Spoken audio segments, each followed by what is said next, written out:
Muito boa noite, caro telespectador. Está a assistir ao programa Opinião no Feminino. Desde já cumprimentar o meu painel, Ana Artastol. Muito boa noite, seja bem-vindo ao programa de hoje. Boa noite, colegas, e saudação ao público. Muito bem, contamos também hoje com Ivete Espada, ela que é advogada, jurista, professora universitária e também ativista social. Ivete, muito boa noite, seja bem-vinda ao programa de hoje. Muito obrigada, boa noite a si, a STV, aos colegas e a todo o povo moçambicano. Fátima, muito boa noite, seja bem-vinda ao programa de hoje. Boa noite, muito obrigada a saudar as colegas e aos caríssimos telespectadores. Muito bem, caro telespectador, depois desta apresentação vamos ver os temas que vamos discutir, como não poderia deixar de ser o baleamento mortal feito pela polícia na sexta-feira passada na Matola. Vamos discutir o comunicado da ordem que reprova graduados a candidatos a médicos, a visita do Presidente da República ao Ministério dos Combatentes e esta sessão que vimos ontem do Parlamento Infantil na Assembleia da República. Ivete, hoje começo mesmo por si, até por ser advogada, vai nos ajudar a discutir melhor este tema.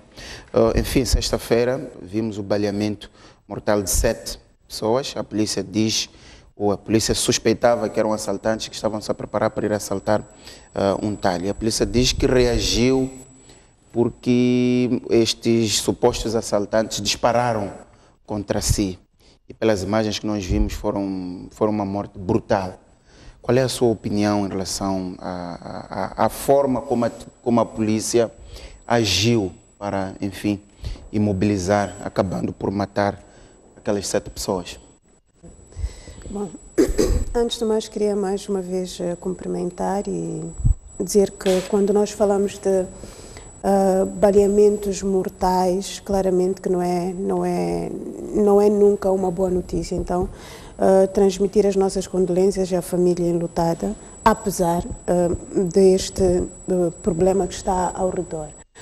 Talvez dizer que há aqui a mediatização deste mesmo caso, que eu acho que é muito boa, mas claro, é sempre ter os cuidados necessários, porque no final do dia e com a experiência da advocacia que tenho, parca, mas acho que é significativa, nem sempre aquilo que eventualmente é transmitido a nível dos mídias acaba sendo aquilo que aparece nos processos. Então é sempre bom ter muito cuidado e ser bastante criterioso ao analisar. Mais ainda porque sou advogada e que não posso em momento nenhum avançar com informações para além daquilo que o próprio Estatuto da Ordem definitivamente me permite. Acreditamos nós que devemos, enquanto que Polícia da República de Moçambique, enquanto que órgãos de administração de justiça, em primeiro lugar, respeitar um direito fundamental, um direito humano que se chama direito à vida. É que sem vida não há outros tantos direitos. Há várias questões, eventualmente, que se podem colocar. Em que situação isto aconteceu, de que forma definitivamente houve uma defesa das pessoas para reagirem daquela forma, que até pode-se dizer, eventualmente estamos perante uma legítima defesa preemptiva, que foi isto que se usou para atacar o próprio Iraque. O fato de alguém ter uma arma consigo, não sei se é motivo suficiente, porque eu posso ter porte de arma, então se encontra arma na minha mala, encontra arma na minha casa, não significa que sou assassina. Então, há um trabalho muito grande que deve ser feito por via da polícia, através da instrução preparatória, a PGR, através da instrução preparatória, eventualmente abre-se um inquérito para tal, para não chegarmos à conclusão de que não estamos perante uma execução sumária, não é?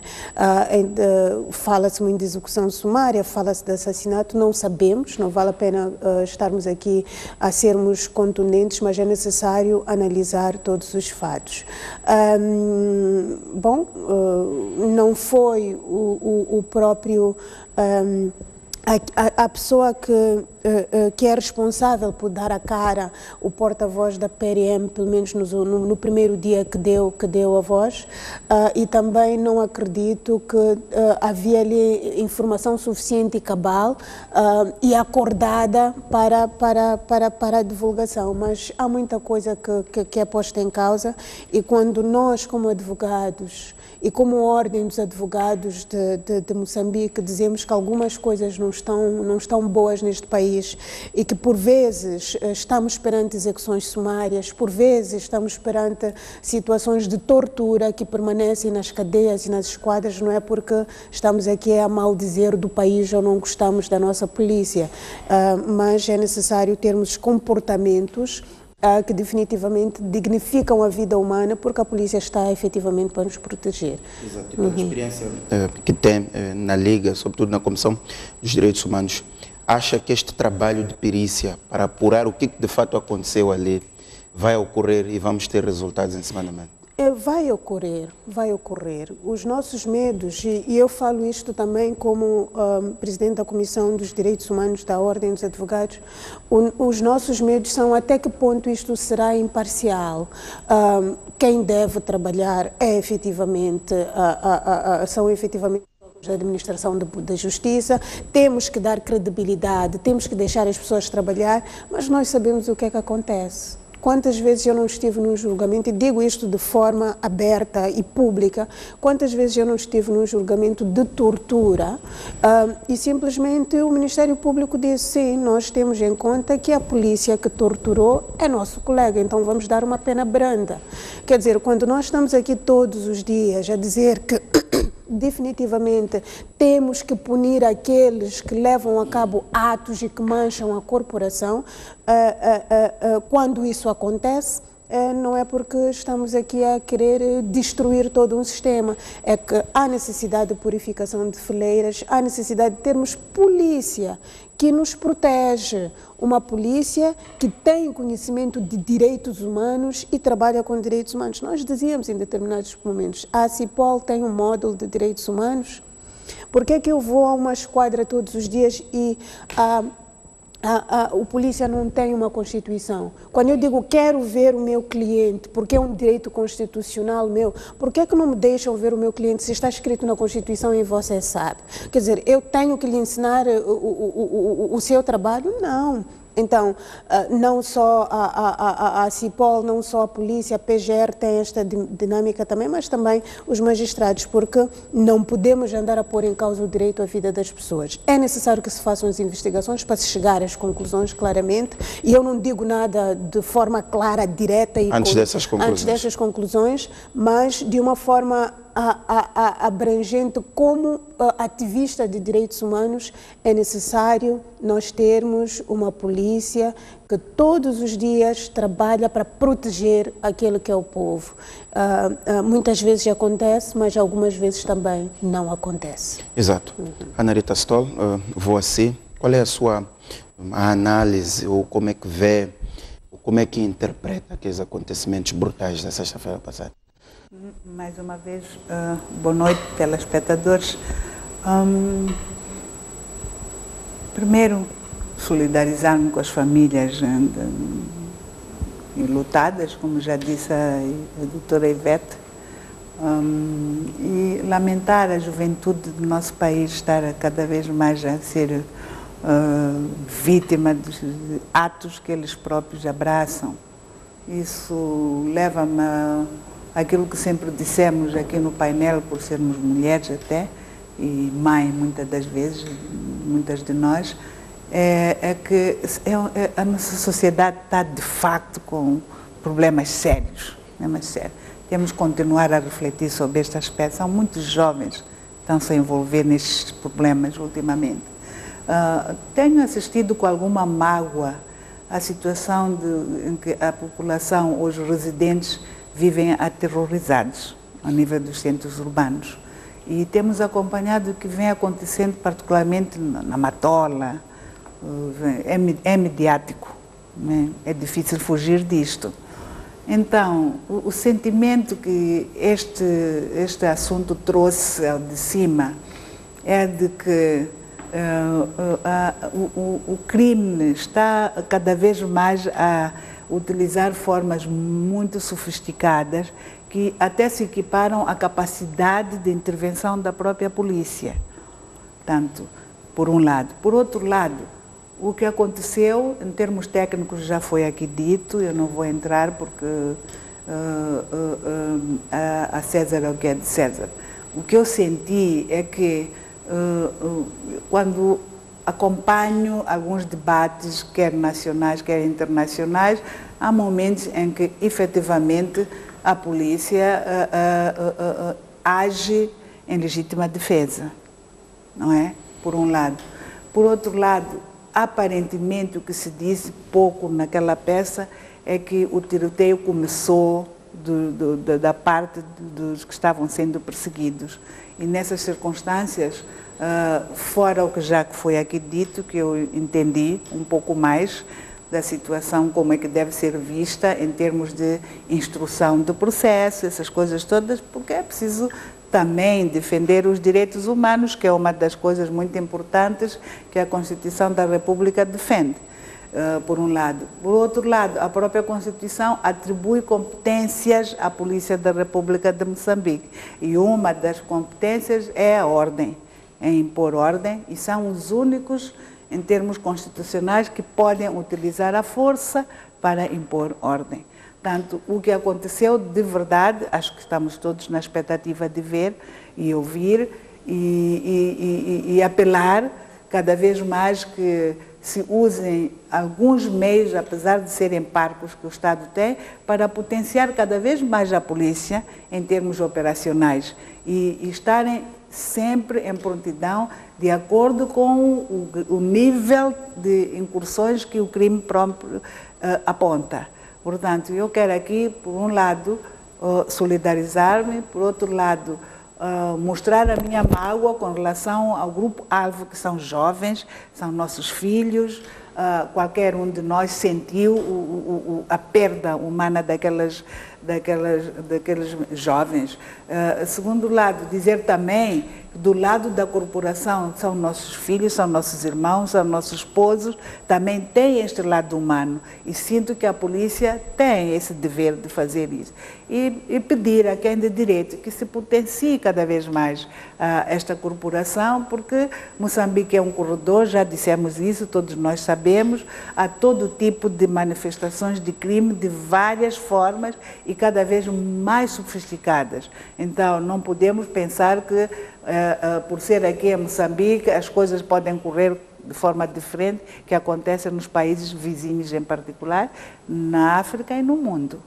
No seu entender, não acha que faça as várias queixas e, enfim, as várias situações que assistimos, sobretudo nos bairros, expansão onde há assaltos, há violações, há roubo de bens, viaturas, televisores, entre outros eletrodomésticos, não acha que esta é uma reação de força da polícia para tentar transmitir um sinal, ainda que estas pessoas sejam suspeitas? Se é reação de força ou não quero entrar nesse debate. Eu acho que a polícia tem que estar permanentemente atenta para fazer com que os cidadãos se sintam protegidos, quer sejam moçambicanos, quer sejam estrangeiros. Mas essa é a missão da polícia. Agora, eu disse quando introduzi o assunto que, lamentavelmente, a gente assiste, a gente vive aqui, tanto no Maputo como no país, as incursões, o tipo de crime está a atingir uma proporção de tal modo que cria uma situação de intervenção rápida, com novas formas de operação e meios compatíveis com o que está a acontecer, à medida do que está a acontecer. Agora, dizer que a polícia tinha que mostrar que está presente, a polícia tem que estar sempre presente. Aconteceu esta semana, esse caso dos 7, aconteceu uns dias antes na Matola também, na zona da Mozal, penso, de um casal ou qualquer coisa, que se tirou a vida ao pai perante a esposa e os filhos, e está a acontecer todos os dias, outras coisas nem são sequer mediatizadas. E a polícia tem que estar à altura para repor a ordem e criar tranquilidade. Deixemos só de falar do assunto lá de Muxunga e dos outros sítios, mas também temos esses problemas do dia a dia, que é a polícia que deve resolver, porque constitucionalmente só ela é que é munida de condições para poder fazer. Exato. Fátima Membir, qual é a sua opinião? Bom, primeiro juntar meus colegas, endereçar as minhas sentidas condolências à família dos malogrados, embora não tenham ainda aparecido, porque no debate público as pessoas estão a questionar se eles não eram, porque há esta possibilidade, se eles não eram criminosos, onde é que estão os familiares, porque é que não aparecem a reclamar pelos seus entes queridos, se calhar não tiveram a oportunidade de o fazer, e tenho dúvidas que se eles tiverem ido à polícia para exigir esclarecimento, a polícia não vai chamar a imprensa para ouvir o que as famílias têm a dizer. Então, é um caso um pouco difícil de analisar, porque nós estamos perante uma situação que é real, e o nível de criminalidade é bastante preocupante. E há semanas atrás nós acompanhamos casos e o nível de criminalidade atingiu uma brutalidade que coloca as pessoas todas revoltadas e os agentes da polícia acabam virando heróis quando acabam atuando, matando supostos criminosos. Mas nós estamos perante supostos criminosos. A polícia não nos deu evidências suficientes de que se trata de facto de criminosos. E o mais grave é que a polícia diz que estavam para assaltar. Portanto, e a versão de que eles responderam em legítima defesa, também não temos elementos suficientes para comprovar isso. Então, eu acho que aqui há lugar para um inquérito independente sobre as circunstâncias em que o tiroteio ocorreu, que é para podermos tranquilizar a sociedade de que nós não estamos perante uma polícia que sai atirando. Porque hoje podemos dizer que são presumíveis criminosos, pode ficar nos autos comprovado por um resultado do inquérito mal feito, comprovado que eram criminosos, quando poderiam não ser criminosos. Estamos a criar um precedente das execuções sumárias que já foram várias vezes denunciadas para a Liga dos Direitos Humanos e por outras entidades que tratam sobre as questões de direitos humanos, e que é preocupante. O papel primário da polícia dentro da salvaguarda da ordem e tranquilidade é neutralizar os criminosos e não abater os criminosos. Então eu penso que aqui é preciso trazer respostas a este caso concreto, porque podemos estar perante violação de direitos humanos das pessoas. Não estamos a dizer que a polícia não tem que agir e responder atempadamente aos casos criminais, mas tem que agir dentro da legalidade, dentro da salvaguarda dos direitos das pessoas. E é isto que está a ser questionado neste momento. Não se está a dizer que a polícia necessariamente agiu mal, porque nós não sabemos as circunstâncias, e o que nós queremos são, de facto, as evidências que nos comprovem que foi aquilo que a polícia alega. Porque se não tiver sido, hoje foram aqueles indivíduos, amanhã pode ser o município. E é muito fácil para a polícia dizer que foi o município, é só meter ali uma arma e qualquer coisa, está. Então, como é que nós nos protegemos? Para mim, esta aqui é a grande preocupação e é o aspecto que tem que merecer debate. Porque se nós começarmos a aplaudir a polícia toda vez que mata criminosos, nós estamos a abrir espaço para que amanhã diga que eu sou uma criminosa e me possa abater à vontade. Então, é preciso que nós, dentro da mágoa que temos por causa dos ataques que nós sofremos dos criminosos e da forma violenta como isso acontece, temos que ser justos na medida em que temos que olhar para o fato de que podemos criar precedentes se apoiarmos que a polícia mate as pessoas. Existem formas e não é matando, é tendo uma justiça que atua exemplarmente, que pune as pessoas. Teve a informação com antecedência de que aquele grupo ia assaltar, era mais fácil encontrar um mecanismo de neutralizá-las antes, exatamente, responder a um ataque, portanto, dos tais criminosos. E então aqui, para o processo, o inquérito, há muitas perguntas que têm que ser feitas. Como é que a polícia teve a informação de que eles iam assaltar um talho, se a teve ou se foi surpresa. Tipo, estávamos no local e aconteceu que nós deparamos-nos com essa situação e tivemos que intervir. Portanto, há muitas questões que têm que ser colocadas e há muitas respostas que têm que também ser dadas, e nós, como público, temos que ser informados sobre isso, sob pena de termos uma polícia que mata e não resolve os problemas criminais. E é preciso lembrar que o recrudescimento do crime ou da criminalidade ao nível dos bairros periféricos das cidades de Maputo, Matola e outras cidades ao longo do país, a cidade da Beira e outras tantas, é o fato de que a nossa polícia não está lá, não responde atempadamente. Em Maputo, por exemplo, nós vemos polícias que andam em umas viaturas top de gama. Mas onde é que estão esses agentes? Às vezes encontramos-nos na Baixa sentados ali dentro das viaturas a conversarem, mas onde as viaturas são necessárias, em Cobe, em Laulane, Zimpeto, etc., eles não estão lá. Então, é pela forma como a própria polícia atua que acaba abrindo espaço para que estes criminosos cresçam mais e se reproduzam dentro do nosso meio e tenham a coragem, pelas horas da informação que circulou, penso que foram 18 por aí, de 18 horas, irem atacar ou irem querer assaltar um talho, caso se comprove de que, de facto, se tratava de uma tentativa de assalto. Muito bem, vamos passar para... Permita-me só também acrescentar aqui algumas questões. É que Maputo está em expansão e várias outras cidades também em Moçambique estão em expansão. Então, se estamos em expansão, não vamos só ter casas novas e estes são os serviços também que, eventualmente, a quando do ordenamento territorial e por aí em diante, devem ser feitos, não é? Não vamos só colocar lá casas, vamos lá colocar também esquadras, como prioridade, não é? Porque se nós não temos segurança, tudo o resto é posto em causa. Vamos lá colocar hospitais, vamos lá colocar escolas, vamos lá colocar água e por aí em diante, energia.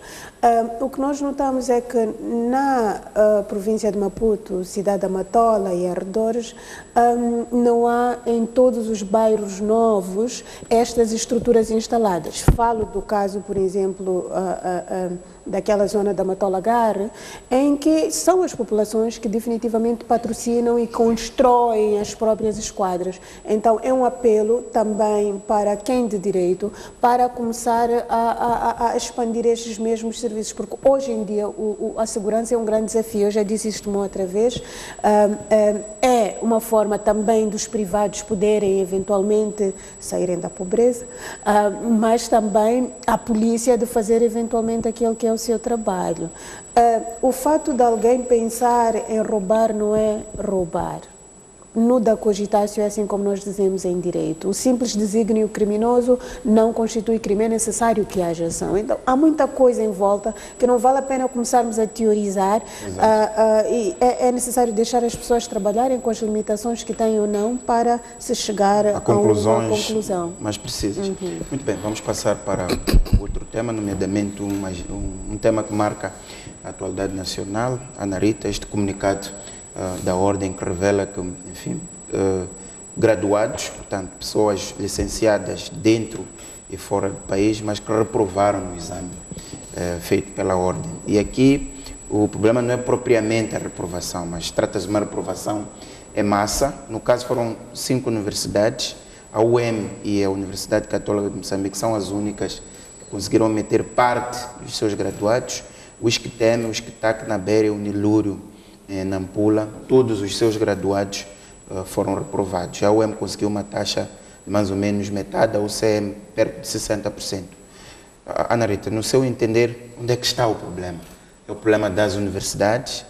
É o problema da Ordem que não está a produzir um exame adaptado aos graduados que temos? Obrigada. Vou entrar imediatamente, para este tema, mas completar só o que foi dito pelas colegas e dizer que satisfez-me que qualquer uma de nós, o consenso que tivemos, que de facto é um assunto que está a abalar a sociedade, esta questão do crime. A outra questão, concordar também com o aspecto de, à medida que o território está a crescer, está sendo estruturado, é preciso todas as condições básicas. E eu não falo muito dos exemplos da cidade capital, porque trabalho muito fora da capital, por razões de força maior. E eu acho interessante, quando vou a reuniões populares, ser as populações a pedir que, olha, criem lá condições para a polícia, para poder nos proteger. Nós aqui não temos esquadra, a esquadra não tem viatura. A população já sabe que a polícia é quem deve proteger, mas que a polícia também precisa de meios. E quando eu dizia antes, polícia são nossos filhos, são nossos irmãos, não é? Eu acho que a educação que receberam também não é pelo facto de estarem munidos desta autoridade, que é para atirar e matar. Então, eu acho que é uma coisa interessante que saiu do debate, que fica claro que é um problema que nós todos precisamos de ir. Quanto à ordem dos médicos, eu sinceramente falando, porque sou educadora e a minha especialidade é ensino básico. E defendo muito este problema de qualidade de educação, mas partindo do pepino quando é pequeno. Não, eles quando chegam à 12ª classe e não têm bases, dá o que estamos a ver. E sabemos nós todos, e as minhas colegas hoje do painel, que até são uma geração muito mais antes que a minha, que o acesso ao ensino superior, para algumas delas, ou se calhar não era tão fácil como hoje se pensa, não é? Agora, hoje o que está a acontecer é que se eu não vou para Eduardo Mondlane, então recorro às privadas. E as privadas, alguns de nós que estamos no exercício de educação particular, também estamos a pôr o problema business como core. E não estamos a ver o business para a educação, para os quadros que eu quero que o meu país tenha, para as exigências de desenvolvimento. Então, quando eu vi aquele resultado assustador, porque, por um lado, eu dizia, claro que as pessoas têm que ser reconhecidas por respectiva ordem. Eu também apelo que isso aconteça, para não estarmos aqui a ter aquilo que a saúde, às vezes, nos tem mostrado, de pessoas que se intitulam médicos quando são autênticos mecânicos e mexem nas pessoas de qualquer maneira. Já tivemos episódios. Então, quando eu vi aquela peça, pensei, bem, então, pelo menos a ordem está a garantir que só exerce quem efetivamente é reconhecido pela ordem dos médicos. Agora, os resultados do exame, de facto eu fiquei um pouco assustada e olhei para Moçambique no seu todo e disse, não, temos que ter cuidado, temos que ter cuidado. Na verdade, até hoje, salvo melhor opinião, a Universidade Pública, que é a Universidade Eduardo Mondlane, tem as credenciais que ela tem e merece um reconhecimento como tal, e os resultados falam por si. Agora, mas também levar 6 anos a estudar ou 7, não é? Os pais a investirem, que é para depois não exercer porque não é reconhecido pela ordem, é um assunto que, não sei, eu acho que temos que rever isto, temos que ver, porque não podemos agora criar um retrocesso ao desenvolvimento na área de saúde, quando nós sabemos que hoje em dia a questão de saúde pública afeta, de grosso modo, os níveis de desenvolvimento humano em Moçambique. Portanto, é triste e é lamentável. Se é possível corrigir, corrijamos quanto antes, porque não fica bem, não sei se é orgulho de alguém, não sei. O facto de ter havido aquele nível de reprovação, não sei se orgulha, quer os membros da ordem, quer toda a sociedade no seu todo, não sei se é orgulho. Eu acho, pelo contrário, é mau para todos nós. Mas olhemos para as bases, de onde é que isto está a começar. Por que é que nós temos problemas hoje no ensino superior? Exato. No seu entender, o que acha que deve ser feito? Ordem, universidades. As universidades, um dos pontos que apresentam é que só conhecem, as universidades dizem que só conhecem a ordem quando é para fazer esses exames. E não são parte do processo, quer dizer, elaboração das avaliações. E há uma universidade que propunha que, além do exame teórico, fosse feito um exame mais prático. Não se avalia uma formação em 6 anos apenas no exame teórico. Como é que há Conselho Superior, há o Conselho Nacional do Ensino Superior, é um órgão estatutário e é público. Lá nesse conselho estão representadas várias sensibilidades do ensino superior, tendo em conta que não sei quantas universidades, não me ocorreu fazer esse levantamento neste momento, mas eu acho que esse é um órgão regulador para questões do ensino superior. E lá esses critérios estão, e todos assumem, esses reitores, porque nenhuma escola de ensino superior é dirigida por alguém que não tenha condições acadêmicas para o efeito. E tudo isso está lá. Eles sabem que isso acontece. o que está sendo discutido e, no meu entender, está-se a criar algum mal-entendido ao público, qual é a função de uma ordem. Hoje é de médicos ou de arquitetos, a Assembleia também já aprovou, agora aprovou de enfermeiros, que já está a funcionar, dos advogados, e pode haver várias ordens. A intenção qual é? A intenção é efetivamente para regular a atividade profissional, são de caráter profissional. Quando um prédio em construção é demolido ou demole, a gente fica todo assustado. Onde é que está a ordem? Os advogados, já não digo, todos nós reclamamos, porque bate com as nossas casas, e já falamos antes aqui. Mas hoje estamos a perceber, dos veterinários, quando há febre, não sei o que, dizima animais, toda a gente diz, mas onde é que está a ordem? Agora, esta mexe com a nossa vida, e nós não queremos ser tratados por ninguém que não tenha capacidade técnica para tratar. Eu vou ao hospital psicologicamente, basta ver um médico ou basta ver um enfermeiro, melhora. Às vezes sem dar nada, eu volto de lá e já sou outra pessoa, pelo facto de eu lá ter ido. Agora, se começar a andar na minha mente, será que essa pessoa aqui está devidamente capacitada para tomar conta de mim, da minha mãe, da minha criança? Esse é que é o debate. Então, a ordem tem que ver em termos afetivos, o que é que isso está a transmitir ao público. Nós queremos confiança com os nossos médicos. Agora, se há problemas técnicos, resolvam-se de outra maneira e não publicitar a rejeição de um grande grupo de jovens ou não formados durante anos, com investimento até parco dos próprios pais, que a maioria do nosso povo, gente, até o nível nós conhecemos. Não há ricos ainda no nosso país. São pais que investem pouco, grão a grão, para pôr o seu filho a estudar, 7 anos, e depois a ordem diz que não pode exercer porque chumbaste o exame. Então, é isso que eu peço que tem que ser visto. Exato. O impacto não é bom. Exato. Não é bom.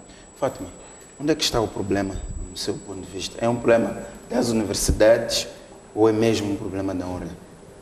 Bom, é difícil pensar onde é que está o problema, mas eu acho que, tendo em conta que os avaliadores são também docentes e muitos deles são até os assistentes ou supervisores dos estudantes ou dos candidatos a médicos, e na escola eles dão nota positiva, se calhar até um 15 ou um 10, nós não temos esses detalhes, e na hora do exame de certificação eles reprovam um 5, 4.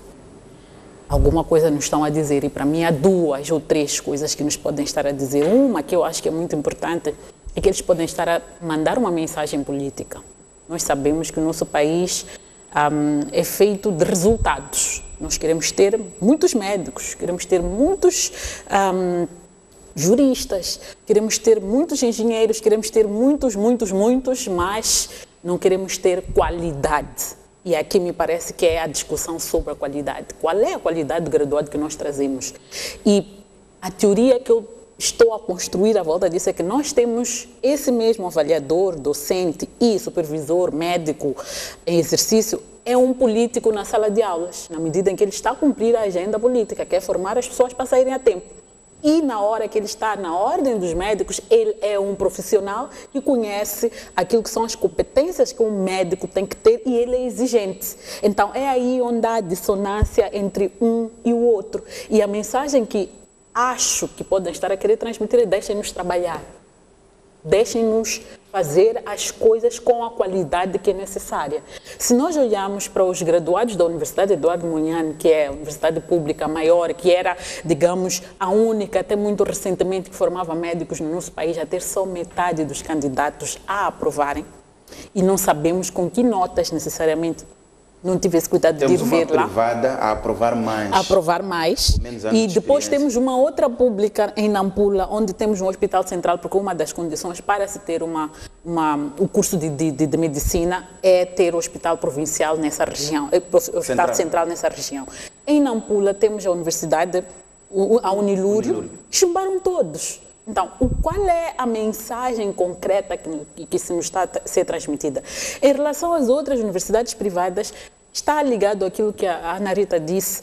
Por um lado, é a questão do lucro. Nós não pensamos em pôr o business e a contribuição social que eu posso ter. É unir o útil ao agradável, que é o agradável eu vou ter rendimento, portanto, mas o útil é eu vou contribuir para que o meu país tenha quadros com qualidade no setor da saúde. Então, acho que, quer me parecer que também o processo de autorização da criação dos cursos de medicina, o próprio currículo, quer me parecer do debate que houve na terça-feira aqui na STV, ficou claro que cada um, o padrão de formação de médicos é diferente. Na Uniluro é um, na UEM é outro, na UCM é outro, e no final do dia vamos avaliar coisas que têm uma base diferente. Então, acho que é preciso também começar a organizar um pouco o próprio...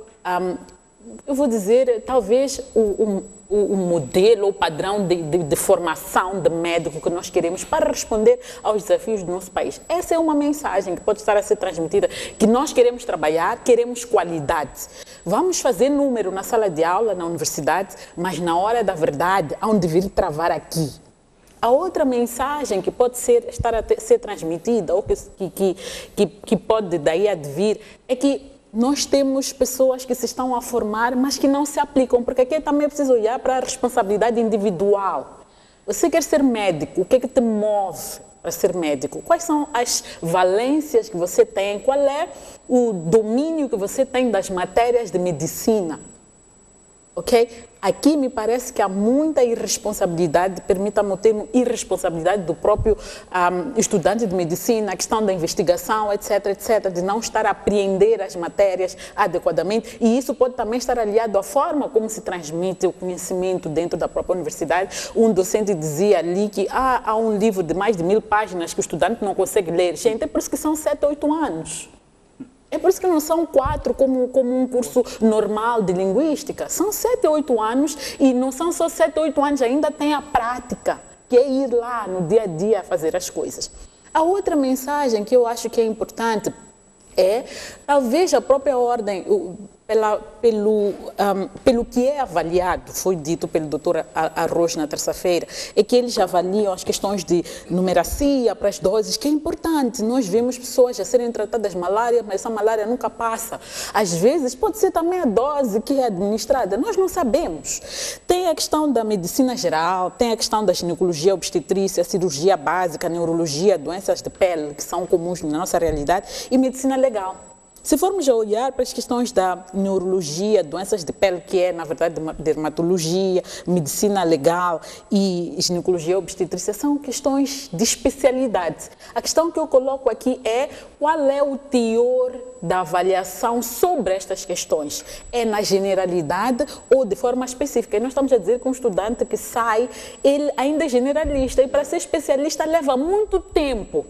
E nós não temos em Moçambique um sistema de ensino de medicina que já encaminha ou direciona as pessoas para a área específica. Porque poderia ser, por exemplo, eu quero fazer, por exemplo, esta questão da medicina legal. Começo já a estudar, tem aquele tronco comum que estuda tudo, mas estou-me a direcionar desde o primeiro ano até lá. Então, tenho também um pouco de questões à volta de qual é o teor da avaliação em concreto. E, finalmente, um debate que eu acho que é pertinente é quando o exame, não sei em que difere com a metodologia da avaliação da ordem, ainda bem que a Ivete está aqui, pode nos ajudar ou dar esse contributo, qual é o tipo de exame que se faz? Por exemplo, se eu quero concorrer, saio da 12ª, quero concorrer para a universidade, há matérias que eu não tive desde a primeira à 12ª classe. Isso é verdade. Será que os exames de medicina, que ficou claro em algumas intervenções nesse debate, é que há algumas questões que as pessoas não tiveram, não aprenderam, não foram lecionadas durante os 8 anos de formação e foram deparar-se com isso lá, e a lógica é, vocês deviam investigar, aprender muito mais, ir buscar outras coisas. Você quer ser médico, tem que conhecer a área a qual vai trabalhar. Então, também este aspecto é um aspecto a considerar, porque pode ser que as pessoas tenham sido surpreendidas com questões que não imaginavam que poderiam ser, mas que são da área de medicina, mas porque não têm tempo para fazer as investigações, ler mais, porque estudam e praticam e têm aquelas escalas como um médico normal o faz. Então, é preciso trazer mais elementos ao debate para compreendermos o que é isso. Mas, de forma alguma, estes resultados devem invalidar a importância da certificação dos médicos. Gente, está-se a morrer aqui neste país. As pessoas vão ao hospital e não saem de lá vivas. As pessoas vão ao hospital e não encontram solução para os seus problemas. E nós não estamos a falar de cânceres, etc. Estamos a falar de uma simples malária, que é um problema endêmico no nosso país. Okay? Estamos a falar da tuberculose, que é uma realidade. Nós vivemos com isso há séculos. Como é que nós não conseguimos tratar uma malária? Como é que nós continuamos? As pessoas vão com sintomas, têm uma gripe, chega lá, está a ser tratado malária. Uma pessoa tem meningite, fica ali na malária e depois aquilo evolui e a pessoa acaba morrendo. Portanto, aqui este assunto é sério e estes resultados nos devem levar a um debate muito aprofundado, não só envolvendo a classe médica, mas envolvendo a sociedade como um todo, os políticos também, porque esta coisa de, na política, queremos controlar tudo, tem que acabar porque estamos a matar pessoas. Exatamente, Fátima. Ivete, qual é a sua análise a esta decisão, digamos, radical da Ordem dos Médicos em reprovar 3 universidades, nem um, ou é metade, o CM, perto de 60%? Bom, temos também a questão da Ordem dos Advogados, que é a experiência que eventualmente posso trazer de forma um pouco ampla, mas é uma tendência que tem vindo a se verificar nos últimos tempos, tendo em conta a necessidade de nós olharmos para o nosso país, olharmos para o sistema de educação e olharmos para a qualidade que queremos dos docentes e qualidade daqueles que são estudantes. A colega aqui esteve a falar de literacia, que foi avaliado a literacia, eventualmente numeracia, mas eu acho que também deveria-se avaliar a caligrafia.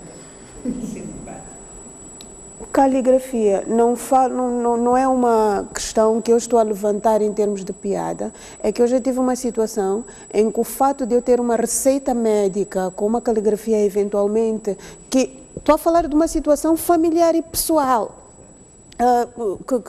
naquela caligrafia, até certo ponto era quase que imperceptível, deram-me um outro medicamento. E isso pode pôr em causa a vida das pessoas. Então, apelo à sensibilidade para estas questões. São questões pequenas, são questões eventualmente irrisórias, mas que também avaliem a caligrafia. Nós nos últimos tempos notamos, talvez não seja este o termo, mas talvez é o que me vem à cabeça, há uma popularização do ensino superior. Eu fiz uma pós-graduação enquanto que docente na área de qualidade, na área do ensino superior e pedagogia, e notei uma determinada questão. É que nós não podemos apenas valorizar a inteligência, no entanto, que aqueles valores do QI habitual. Com matemática, com ciências exatas, com um pouco de português e por aí. É preciso irmos um pouco para além disso. Existe a inteligência musical, existe a inteligência sinestésica, quer dizer, os grandes desportistas, os grandes músicos que ganham muito melhor que nós, quem me dera ter o salário do Messi, do Ronaldo ou do atual... não é Ronaldinho, mas é um que efetivamente está aí. Neymar. Sim. Neymar. O Neymar. Eu queria ter aquele salário. 222 milhões de euros de compra. Exatamente. E o que acontece ultimamente são as opções. Quais são as opções que nós temos? A opção é você ir fazer o ensino superior. E gostas de quê? Gostas de matemática, gostas de biologia, então vai fazer medicina.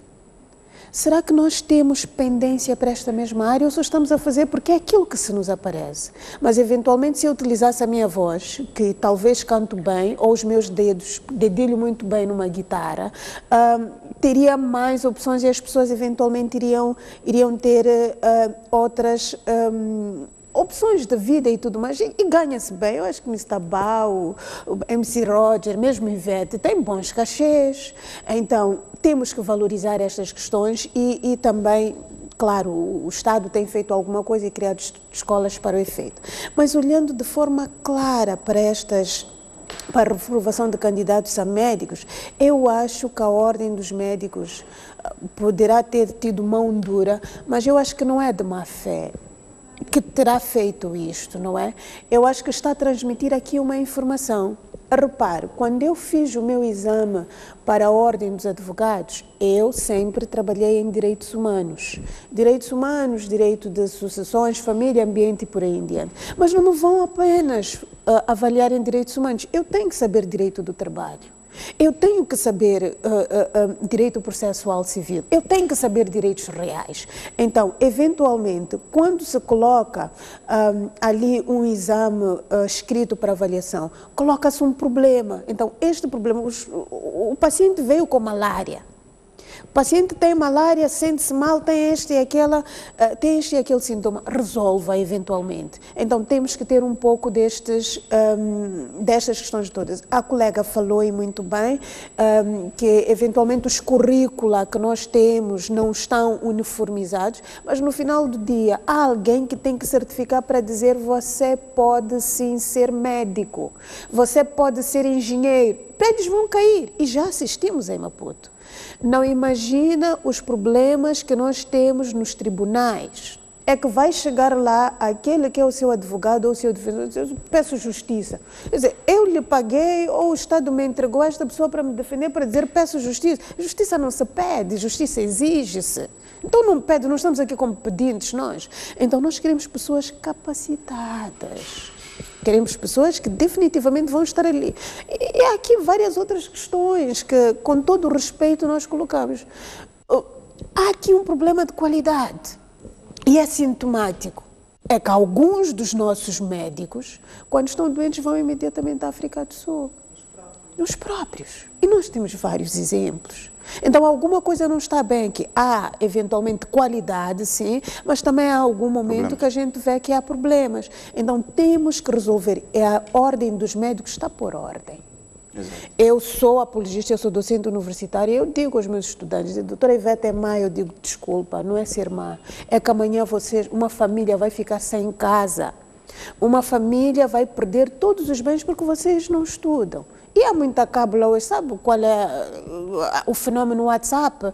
Hoje todo mundo cabula, é só mandar uma mensagem e não estuda. Então, ou vocês estudam e a gente vos passa com prazer, ou vocês não estudam e a gente vos chumba com prazer. Vão ficar mobília da faculdade. Exatamente. Então, vamos lá garantir que haja efetivamente qualidade. Garantir que a ordem ponha a ordem. Exatamente, com todo o respeito.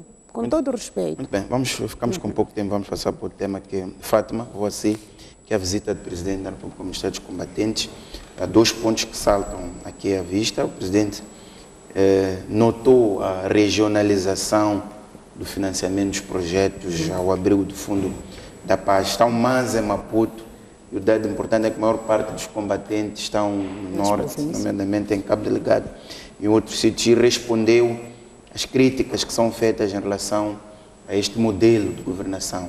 A dizer que se as pessoas esperam que disto resultem demissões, não é isto que ele quer é ver, medir o pulsar de funcionamento das instituições.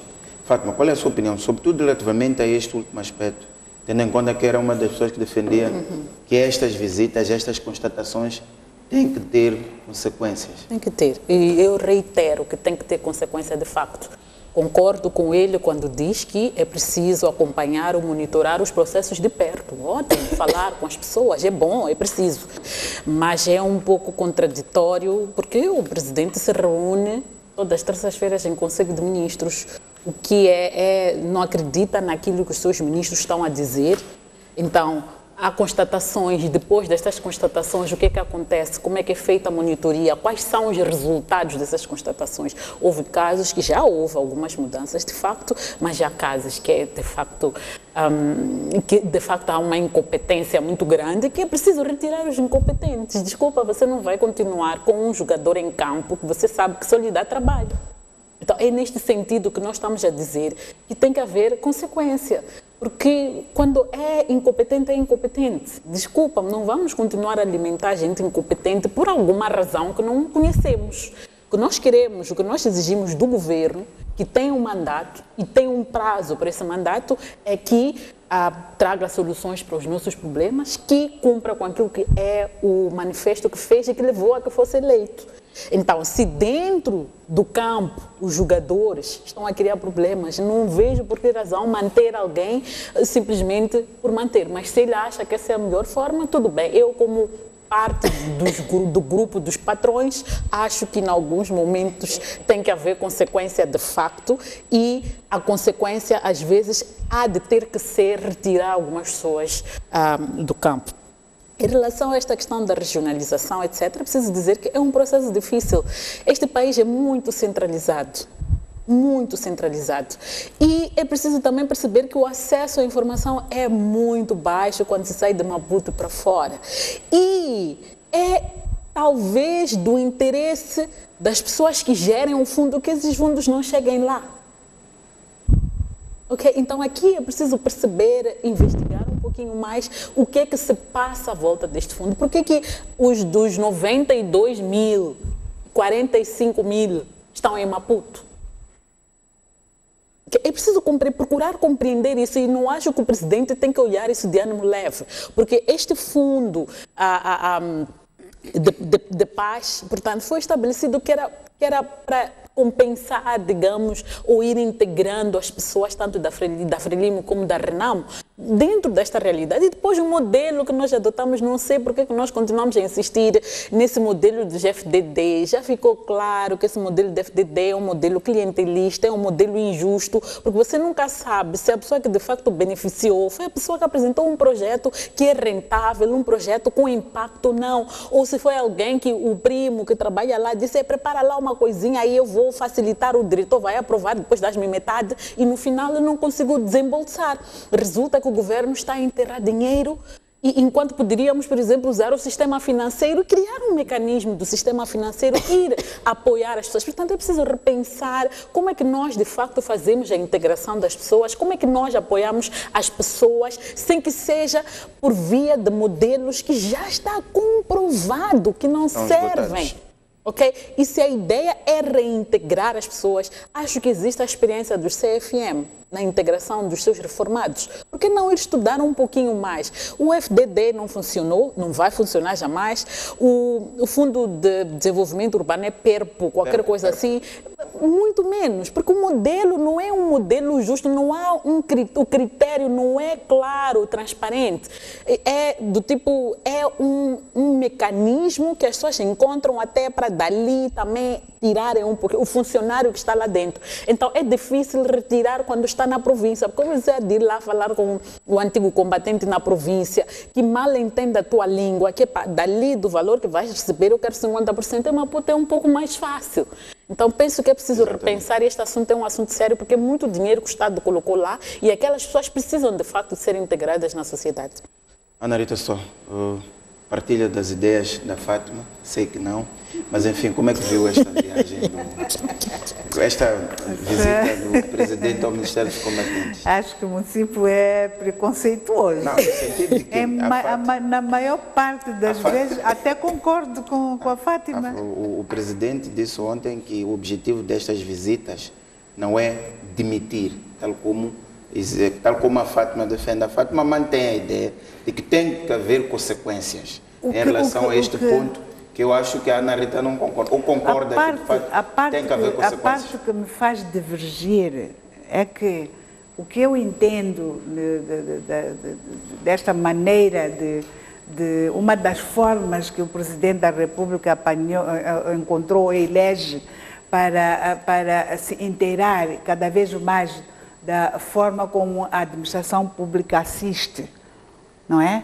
Assiste aos cidadãos deste país, é interagindo diretamente com as diferentes instituições. Aí acho que convergimos. E no princípio, quando isto começou, lembramos-nos todos daquilo que eu dizia, se calhar elas nem sequer presenciaram, mas eu até testemunhei a ofensiva política e organizacional do presidente Samora Machel. Então, no contexto, naquela altura, isso a população aplaudia, gostava de ouvir o dirigente máximo a interagir com as pessoas que ele designa, que ele nomeia, e tomava as medidas na altura. O que neste momento está a acontecer, e eu concordo, é que não ficaria, não seria de bom tom, ou sairia um pouco daquilo que é método de governação do presidente Nilce, logo a seguir a visita a exonerar. Portanto, já vimos desde que isto começou que não é este o enfoque. O enfoque é tornar cada vez mais a máquina eficiente para daí ele exigir resultados.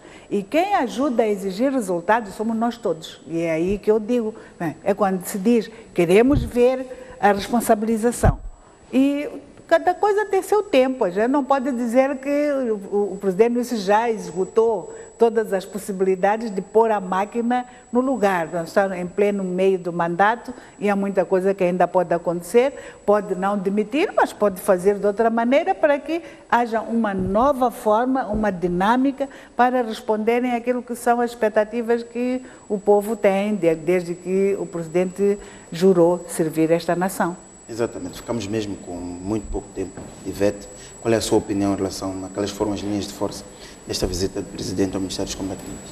Bom, eu acho que grande parte das questões foram ditas, mas fez-me recordar aqui o pouco que sei da nossa história, mas que vi e me recordo o Presidente Samora ia às visitas nesta ofensiva e tomava medidas imediatamente, ali. Isso é que eu digo o contexto.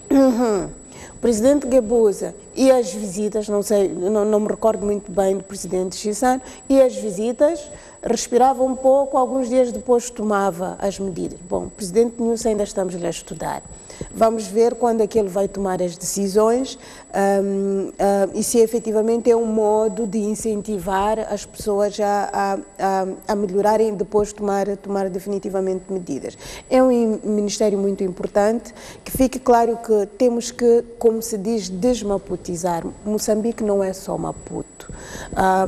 E esta coisa de centralizar os fundos é um problema e nós devemos descentralizar para que ao nível provincial, o nível distrital, porque Moçambique começa mesmo lá da comunidade, não é? Da base, para que o nível distrital as comunidades possam ter acesso a estas questões, porque o acesso à informação, acesso aos fundos, o acesso a algumas questões básicas são muito complicadas por estes locais. Muito bem, Ivete, e desta forma fechamos o programa por aqui. Agradecer a vossa presença, Fátima, Ivete Espada e Ana Rita Stoll, e a si, caro telespectador, que nos acompanhou. Até uma próxima oportunidade, nomeadamente na próxima quinta-feira.